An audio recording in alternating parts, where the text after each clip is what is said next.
Welcome for another video. I hope you guys enjoy this one.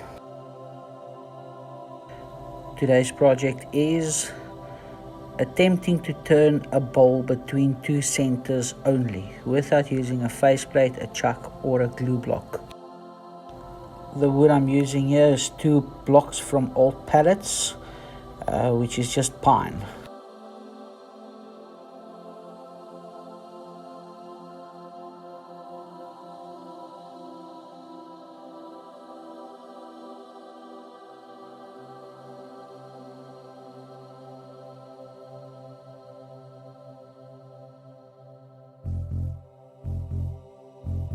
So yeah, I'm checking to see how stable the block is, and it was very true here.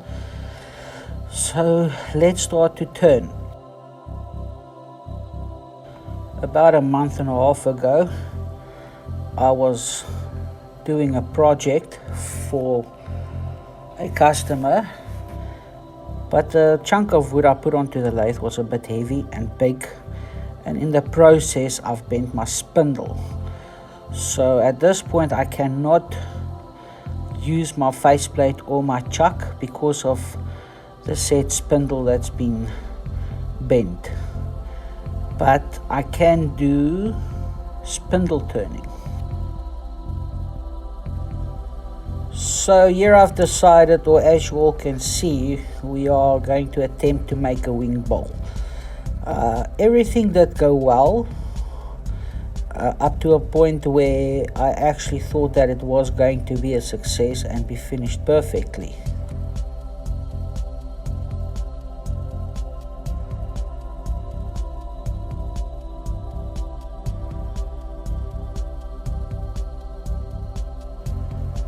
Here I've basically decided on a shape, but later on in the video you'll see that I changed my mind and change the shape a bit of the bowl part.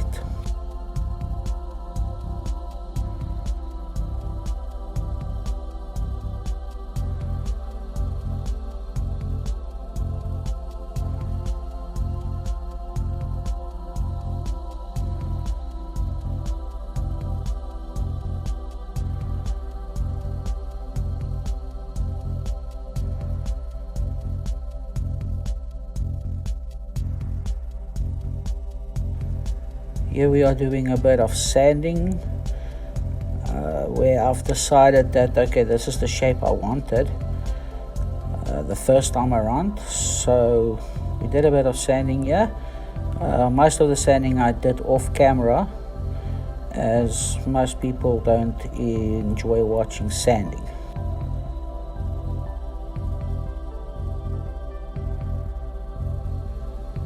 Cleaning the dust off here with methylated spirits, as I decided that this was going to be a color project. So let's see how this turned out.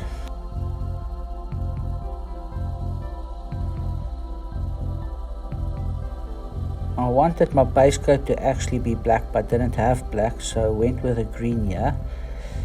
Initially I just wanted a light color, but first time using my airbrush and didn't go so well and landed up being much darker than what I originally wanted to be. As I had problems or struggled to figure out the airbrush, I just decided, oh well, let's carry on by applying it with a paper towel.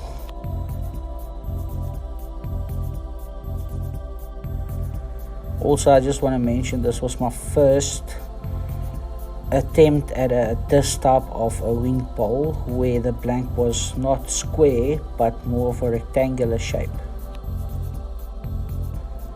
I decided to cut back the color and basically sand off everything and just keep like what was left there, and yeah, carry on from there.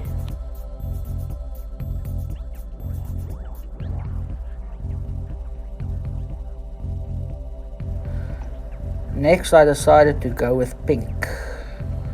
Why I decided to go with pink, I don't know, but at the end it didn't look good to me, and the next day, as you'll see later in the video, I came and I turned off everything and changed the whole thing around again.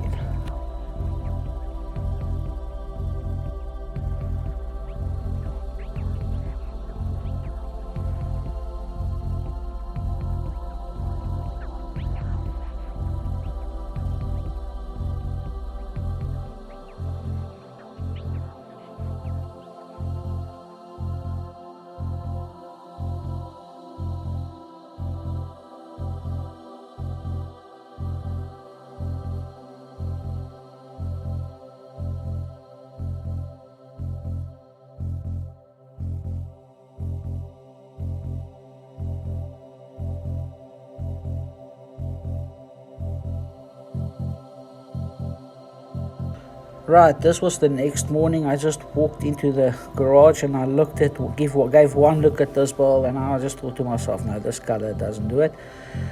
I took my gouges and I took the color off, sanded everything again and started afresh, and also here the shape changed as well.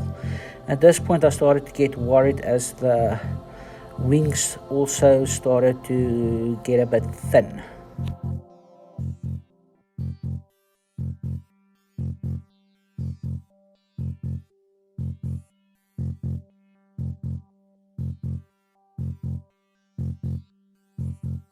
Here I decided base color is going to be blue.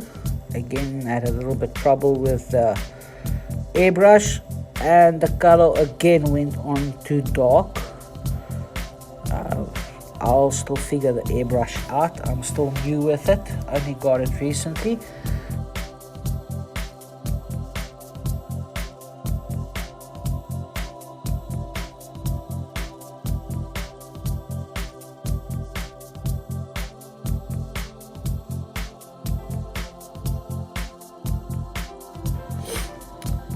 Okay, after cutting back a bit on the blue with sandpaper, which I did off camera, I decided to go with red this time instead of pink, which actually gave a nice purple color that I quite liked.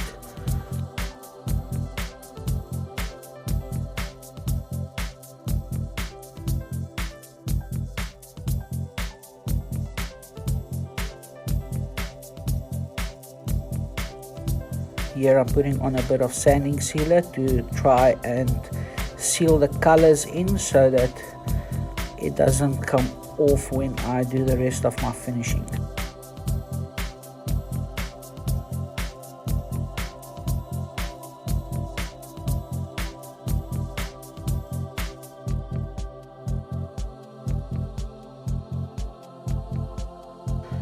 After the sanding sealer, here I'm using some abrasive paste that I've made myself. Sorry about that, Glenn.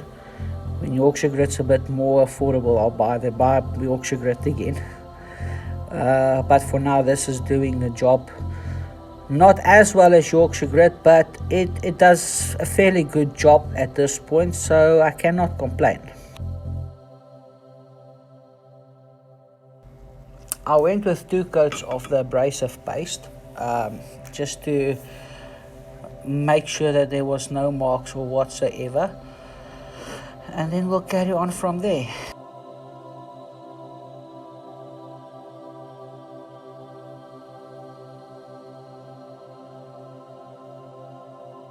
Yeah, I'm only showing the bulb part where I did with the abrasive paste.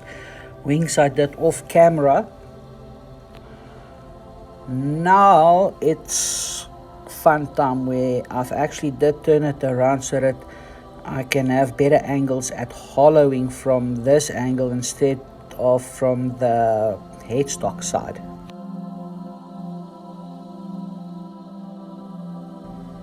Yeah, the camera is slightly wobbly as I actually put the camera on the table where the lathe is on. So yes, I just hope you guys don't get motion sickness here.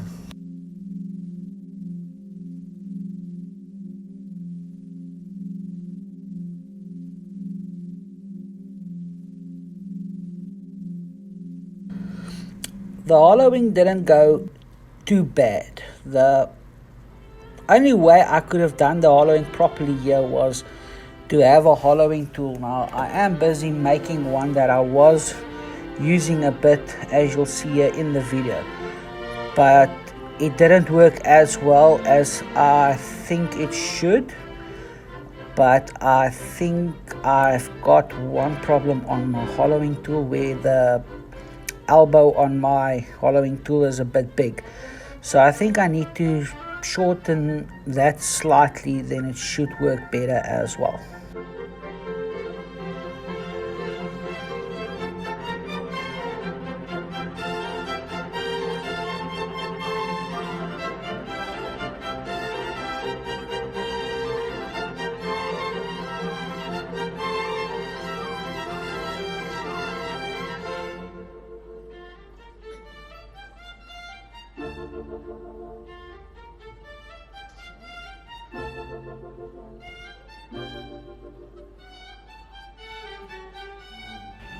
The idea also is with this hollowing between centers is to keep both nubs both on the tailstock and headstock side.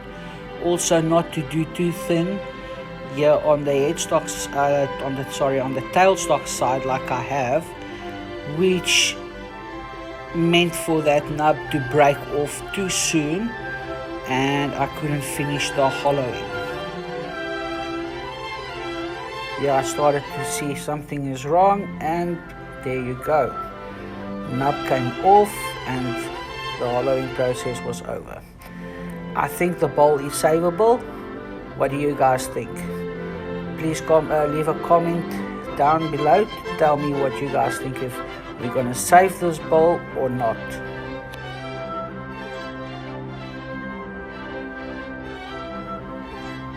Thank you for watching this video.